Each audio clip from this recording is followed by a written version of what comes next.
जय हिंद दोस्तों। अमेरिका के द्वारा भारत पर टैरिफ और सैंक्शंस लगाने का सबसे बड़ा कारण ये है कि जिस तरह से भारत और चीन की इकॉनमी लगातार बढ़ती जा रही है, उससे अमेरिका और वेस्ट के ये देश डरे हुए हैं, क्योंकि अल्टीमेटली एक ना एक दिन चाइना की इकॉनमी यूएस को क्रॉस कर ही जाएगी। तो यहाँ पर जिस तरह से भारत और चीन के बीच सीमा विवाद हैं, इस विवाद को अमेरिका अपने फायदे के तौर पर देखता है, क्योंकि पूरी एशिया में भारत ही सिर्फ एक ऐसा देश है जो कि चाइना पर प्रेशर बना सकता है। तो यहाँ पर भारत अमेरिका और वेस्ट के लिए एक मुफ्त का हथियार है, और इस हथियार की धार को तेज रखने के लिए अमेरिका और वेस्ट को करना सिर्फ इतना है कि उनको भारत और चीन के बीच इस सीमा विवाद को कभी भी सुलझने नहीं देना। तो यहाँ पर भारत अमेरिका के लिए कोई अलाई नहीं बल्कि एक हथियार है। जिस तरह से पाकिस्तान का टेररिज्म अमेरिका के लिए एक हथियार है, पाकिस्तान में अमेरिका वहाँ की आर्मी के जरिए भारत में टेररिज्म को सपोर्ट करता है, और यहाँ पर पीओके अमेरिका के लिए भारत की सबसे कमजोर नस है। जिस तरह से ट्रंप ने भारत पर सैंक्शंस और टैरिफ लगाए हैं, उससे भारत की आंखें खुल गई हैं कि कभी भी अमेरिका पर भरोसा नहीं करना।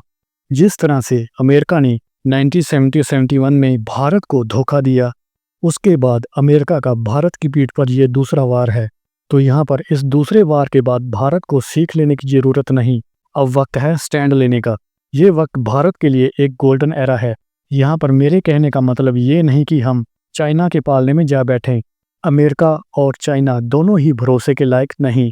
अमेरिका और चाइना दोनों एक ही सांप हैं, जिसके दोनों तरफ मुंह हैं, एक तरफ चाइना का और एक तरफ यूएस का। तो ये वक्त है भारत को पूरी तरह से इंडिपेंडेंट होने का। यहाँ भारत को ज़्यादा से ज़्यादा स्वदेशीकरण पर जोर देना होगा। ये सब कुछ एक ही बार में नहीं होने वाला, क्योंकि भारत में छिपे दोगले लोग कभी भी भारत को इंडिपेंडेंट नहीं होने देंगे।